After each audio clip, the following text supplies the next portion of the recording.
मुत्तहिदा अरब अमारात ने अपने बरक़ा एटमी बिजली की देखभाल और ऑपरेशंस की जिम्मेदारी भारतीय इदारे के हवाले कर दी। इंडिया और यूएई के दरमियान न्यूक्लियर एनर्जी एग्रीमेंट साइन हो गया है। यूएई ने चाइना की बजाय इंडिया के साथ ये एग्रीमेंट साइन करके पूरी दुनिया को हैरान और परेशान कर दिया है। पाकिस्तान ये कहता है कि इस्लामिक दुनिया को भारत पाकिस्तान से दूर ले जा रहा है, लेकिन पाकिस्तान एक बात भूल गया कि बाप बड़ा ना भैया, सबसे बड़ा रुपया। एक तो पाकिस्तान को हमेशा हमेशा के लिए सोच लेना चाहिए कि वो जो पाकिस्तान की अरब वर्ल्ड में अहमियत थी वो खत्म हो गई है। Now India is being considered as a middle eastern power. तो भाई वाले फिर गलत कर रहे हैं ना। अच्छा। क्योंकि हमारे वो मुसलमान भाई होके ठीक है हमारा साथ नहीं दे रहे। जो इस वक्त ग्रोइंग और डेवलप्ड कंट्रीज हैं उसमें जो इंडिया है वो तो सिर्फ इस वक्त आबादी की वजह से मार खा रहा है, वरना तो इकोनॉमी तो बहुत बड़ी है। वो ये तो एक फैक्ट है। भाई अल्लाह हरामी हरामी हरामी।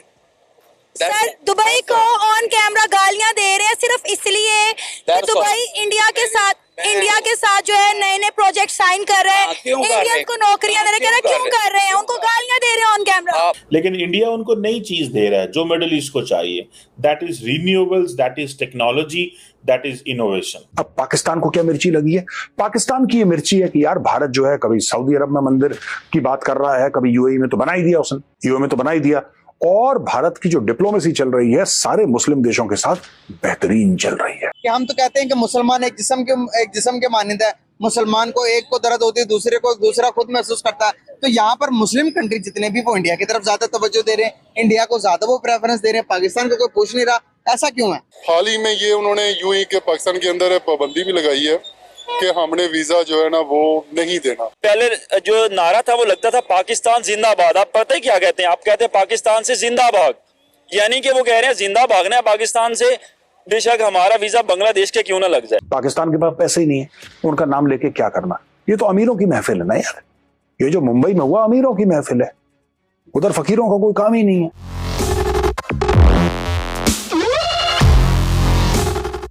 जय हिंद दोस्तों, जागो इंडिया में आपका स्वागत है। जैसा कि आप लोग जानते हैं कि अबू धाबी के नए क्राउन प्रिंस 2 दिन के भारत के दौरे पर थे। यहाँ पर कई डील साइन हुई, जिसमें से एक ऐसी डील है कि भारत यूएई में एक न्यूक्लियर पावर प्लांट लगाएगा जिससे यूएई को बिजली मिलेगी। पहले ये डील यूएई चाइना के साथ करना चाहता था, लेकिन इस डील का कॉन्ट्रैक्ट भारत को मिला है क्योंकि यूएई भी जानता है कि भारत ज़्यादा रिलायबल पार्टनर है चाइना से। और ये सुनने के बाद चाइना के साथ साथ पाकिस्तानियों को भी दिल के दौरे पड़ गए हैं कि यूएई जो एक मुस्लिम उम्मा का देश है वो अब भारत के साथ $बिलियन की डील कर रहा है और पाकिस्तान के दूसरे अबू चाइना को भी लात मार दी है। आपको क्या लगता है? अपनी राय भी आप हमें कमेंट कर ज़रूर बताइए। तो चलिए दोस्तों, देखते हैं इसी टॉपिक पर पाकिस्तानी मीडिया का रिएक्शन। और वीडियो शुरू करने से पहले आपसे रिक्वेस्ट है, अगर आप चैनल पर नए हैं तो चैनल को सब्सक्राइब करके बेल नोटिफिकेशन के बटन को ज़रूर दबाइए। तो शुरू करते हैं आज का वीडियो। जय हिंद, जय भारत। सर इंडिया और दुबई के दरमियान जो ताल्लुकात हैं वो आए दिन बेहतर से बेहतरीन होते जा रहे हैं। पहले जो है इंडिया ने एक हिंदू मंदिर दुबई के अंदर खोला, उसके बाद IIT institute of technology, India का इतना बड़ा इंस्टीट्यूट पिछले दिनों दुबई के अंदर खुला। अब जो है इंडिया और यूएई के दरमियान न्यूक्लियर एनर्जी एग्रीमेंट साइन हो गया है। क्या कहना चाहेंगे? एक इस्लामी मुल्क है दुबई, हमारी बजाय वो इंडिया को प्रेफर कर रहे हैं, वो चाइना को भी नहीं प्रेफर कर रहे, वो इंडिया को जो है प्रेफर कर रहे हैं। इंडिया के साथ हम ये दे रहे हैं, इंडिया को हम ये दे रहे हैं वो। जी जी ऐसा ही है। हाँ, मगर नहीं, हमारे पाकिस्तान की फेवर करनी चाहिए। ठीक है। अच्छा। दुबई हमारा मुल्क है, ठीक है, वहाँ पाकिस्तानी रहते हैं, ठीक है, इस्लामी मुल्क है, उनका भी हक बनता है कि वो भी हमारा साथ दें। ठीक है। हम क्या नहीं कर सकते, हमारे पाकिस्तान में हर चीज है, सब कुछ है, ठीक है, फिर भी हम जाते हैं उधर। मैं दुबई नहीं जाऊंगा, ठीक है, जो मेरे भाई जाना चाहते हैं, ठीक है, मोस्ट वेलकम, जाएं वो, ठीक है, मगर मैं नहीं। वही अल्लाह हरामी हरामी हरामी। सर दुबई को ऑन कैमरा गालियां दे रहे हैं सिर्फ इसलिए कि दुबई इंडिया के साथ जो है नए नए प्रोजेक्ट साइन कर रहे हैं, इंडियन को नौकरियां दे रहे हैं। क्यों कर रहे हैं? उनको गालियां दे रहे हैं ऑन कैमरा।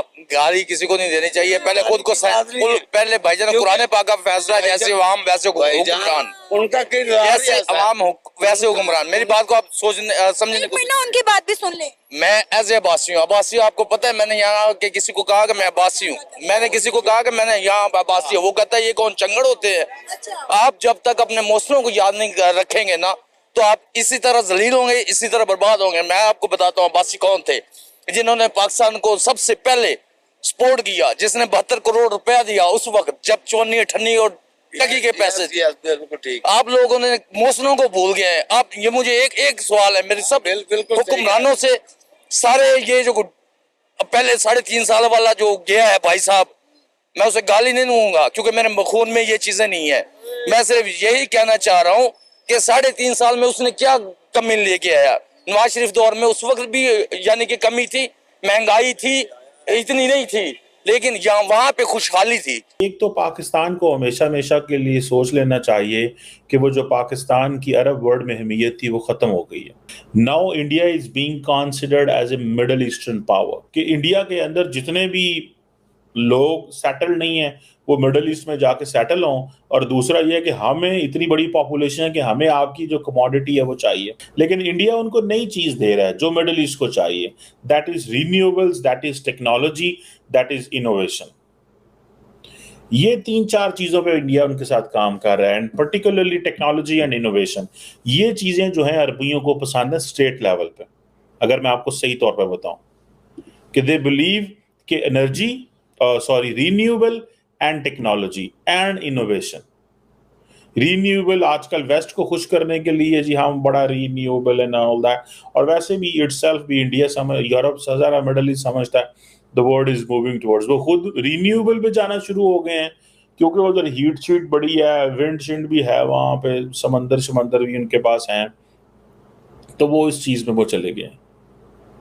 सो ये एक चीज है। बल्कि उन्होंने गजा की भी बात की डॉक्टर जयशंकर ने, और उन्होंने गजा के सारे इशू को किससे लिंक कर दिया, इंटरनेशनल ह्यूमैनिटेरियन लॉ। दोनों तरफ से आ गए, यानी कि जो हमास ने किया उन्होंने भी इंटरनेशनल ह्यूमैनिटेरियन लॉ की वायलेशन की, जो इजराइल कर रहा है वो भी इंटरनेशनल ह्यूमैनिटेरियन लॉ की है। ठीक है जी। और ये इस चीज में वो जिसे वो कहते हैं ना, और साथ में इजराइल को भी खुश कर गए और कहा जी कि हम जो दहशतगर्दी है और इसको जो होस्टेज टेकिंग है इसको हम बर्दाश्त नहीं करते। अब देखें मिडिल ईस्टर्न जो ममालिक हैं उन्होंने अपनी तरफ से तो एक साइलेंस रखी है, वो उनकी जो पोजीशन है वो गजा के ऊपर क्या है, उनकी गजा के ऊपर क्या पोजीशन है।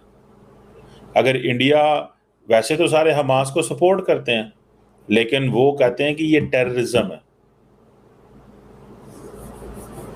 ठीक है जी, ये टेररिज्म है जो हमास कर रहा है।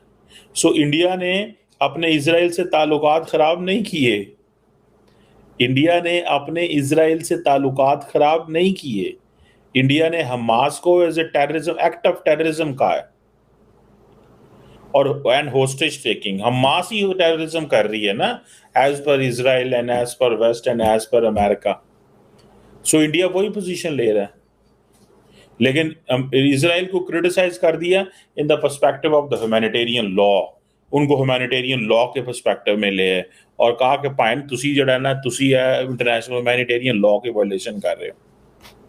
ठीक है, so this is what they have been doing and saying वहां पे, लेकिन अरब वर्ल्ड वहां पे खामोश रही है। मैं आपको जस्ट मोटी मोटी बात बता रहा हूँ, लेकिन असल में जो मैं आपको बता रहा हूँ कि how India is becoming a middle eastern power, वो अपने आप को मिडल ईस्ट का समझते हैं।